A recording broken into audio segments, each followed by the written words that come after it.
everybody. My name is Madeline, and welcome back to 5 Easy Questions, a show where we break down the stock market for any newbie investors. I'm so excited. Today we have Kelsey Ramsden here, who is the CEO and co-founder of Mindcure Health, which is a company in the psychedelics business. I'm particularly excited when I get to talk to a female CEO because it is something that is much rarer than it should be in this industry. Thank you so much for joining me today, Kelsey. Hey, Madeline, nice to meet you. True, there aren't a lot of us, but we're coming up, there's more and more. I mean, I think also just women investing, period, not only just leading these organizations, but following them. So it's great. It's great to be here. I am just going to jump into 5 easy questions for you. All set? Ready to rumble. Perfect. Number 1, how did you get into the psychedelics business?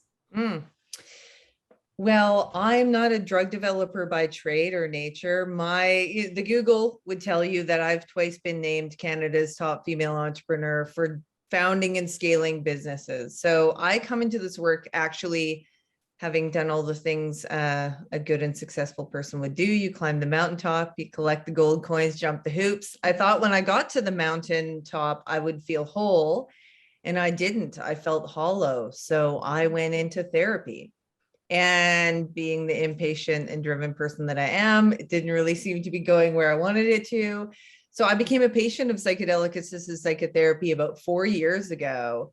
And coming to understand really and truly how these molecules can be transformative was kind of my first clue. And then looking at, having been a natural born capitalist, looking at the market coming together to fund this drug research, I thought, all right, so I think maybe I'll spin out and scale out of these businesses that I founded. And first I thought I might retire. I'm no good at that. Then I thought, okay, let's found this company. So enter Mindcure. That was about a year and a half ago. And we listed a year ago on the CSE and built Mindcure out to where we sit today. So that's how you come to find me here. That's phenomenal. What are some of the medical conditions Mindcure is attempting to treat? Sure. So we have kind of 2 divisions. We have a digital therapeutics division and a drug dev division. And the drug dev division has an ibogaine program that's focused at the moment on TBI. And then we're going to be doing some additional research. And the other program just recently announced is MDMA for female sexual desire disorder. So those are our molecules, ibogaine and MDMA, and traumatic brain injury and desire and sex. That's phenomenal. You mentioned this sort of like there's 2 different sides. So the software application side, what is that? It's called iStream? It's called iStream, which was the working title. Like some things that get away from you, it just went so fast and we didn't get an opportunity to change the working title. That's coming, stay tuned. But it's called iStream, and the idea for the working title was that there is this kind of stream of consciousness or reflection by a stream, and this idea of the small I. So when we do psychedelic therapy, we down regulate our default mode network. So we get out of the big ego that has to protect us and make us safe and tell us we're great and we've never done anything wrong and really hard on ourselves and the other, into a place where we can, be more observant and have more empathy for ourselves and other people. So that was the small I. But what does it do?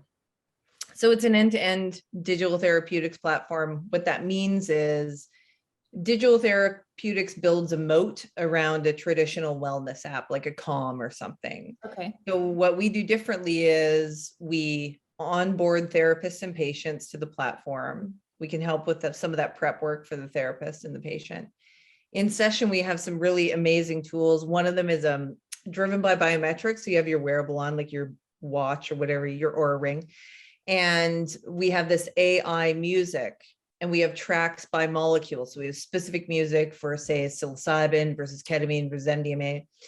And then the therapist in session has a mood palette. And so they can take you to a specific mood based on how your body is responding. So like if what makes you calm is, I don't know, Metallica, And what makes me calm is M&M, or Mhm. maybe another one of those are a great example, but something calming. Yeah.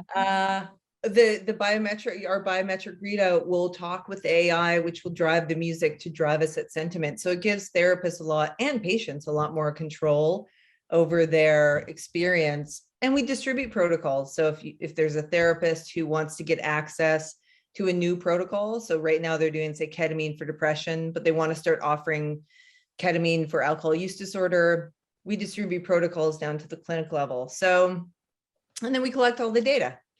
So it's really an end-to-end psychedelic focused platform. Although interestingly, recently we've been getting inbound from just generalized therapists who don't want the drug component. And we built it to be drug agnostic. So we could do that. We just thought it would take a little bit longer, but that's okay. It's a big market. We can service lots of it.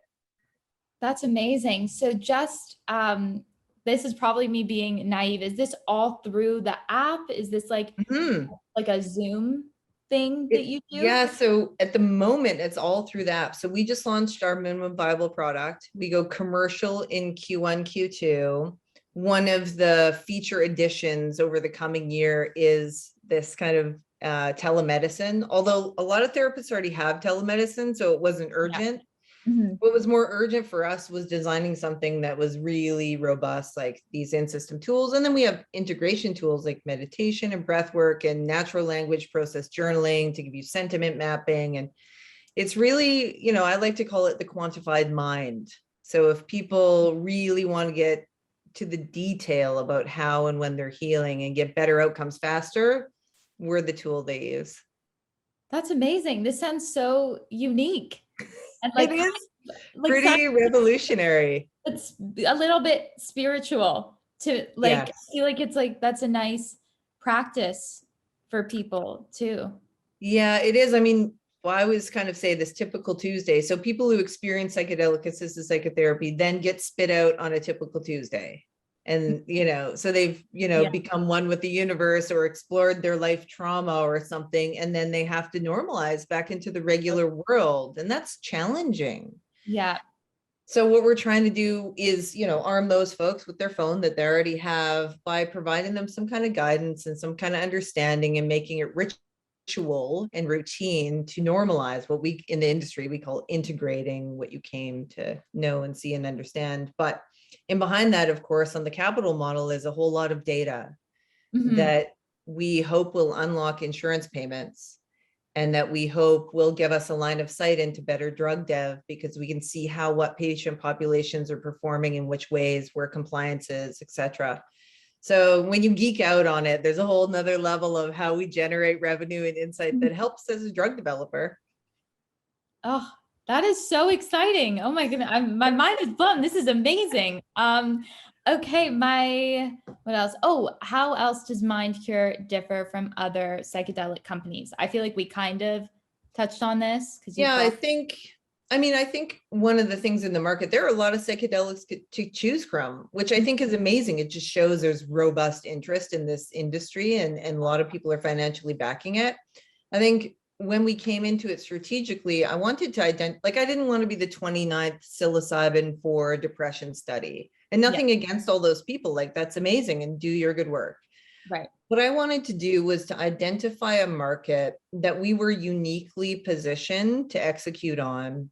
And so part of that for us was ibogaine, because no one else was really looking at it. Now we have MindMed, ourselves, and Atai, and a private company. So we're the people in the ibogaine game, which is great and confirms our strategy, and like the biggest guys are in it.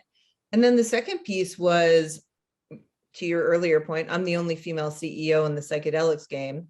And female desire is a huge underserved market. It's like when you think about Viagra for men, and there's nothing for women. And you think about this idea that women control 70% of the spending. So when you stack the fact that, you know, generally gals like sex too, and there's nothing out there for them, and they control the money, it makes good sense that it's a reasonable market for us to explore. And then looking at MDMA and that it's called the love drug, kind of just made good sense that we might put the two together and attack the market. That's brilliant. My last questions, you're into research and remedies. How about the third R, recreational?